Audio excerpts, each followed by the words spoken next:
नांदेडमध्ये गॅसचा काळाबाजार होत असल्याचं समोर फसवणूक करणाऱ्या भारत गॅस एजन्सीवर कारवाई करण्याची मागणी जिल्हाधिकाऱ्यांना कारवाईच्या मागणीचं पत्र दिलं।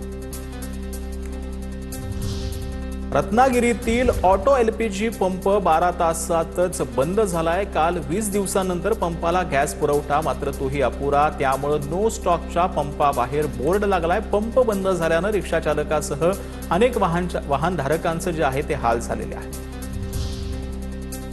छत्रपती संभाजीनगरमध्ये ऑटो एलपीजीसाठी 3 ते 4 किलोमीटरच्या रांगा पाहायला मिळतात। शेंद्रा एमआयडीसी परिसरातील पंपावर रिक्षा चालकांच्या सकाळी 5 वाजल्यापासून गॅसच्या प्रतीक्षेत असल्याचं पाहायला मिळतंय। संभाजीनगरमधील 25 पैकी फक्त 2 पंपांवर एलपीजी गॅस उपलब्ध आहे।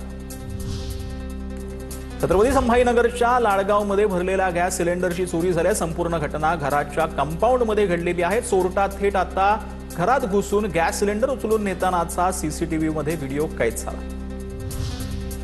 जळगावच्या भुसावळमध्ये एलपीजी गॅस पंप बंद झालेत। पंपावरून परत फिरण्याची वेळ येत असल्यानं रिक्षा चालकांचे हाल झाले।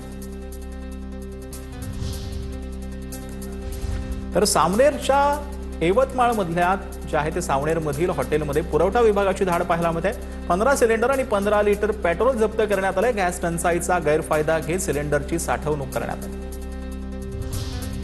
मुंबईच्या मालाडमधील मालवणी परिसरामध्ये गॅस मिळत नसल्यामुळे नागरिक रस्त्यावर उतरल्याची घटना आहे। अमेरिका, इराण आणि इस्रायल यांच्यातील युद्धाचा परिणाम भारतातही दिसू लागलाय।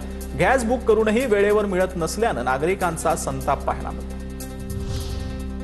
तर यवतमाळच्या राळेगाव तालुक्यातील सावनेरमधील हॉटेलमध्ये पुरवठा विभागाची धाड पाहायला मिळते। 15 सिलेंडर आणि 15 लिटर पेट्रोल जप्त करण्यात आले। गॅस टंचाईचा गैरफायदा घेत सिलेंडरची साठवणूक करण्यात आली।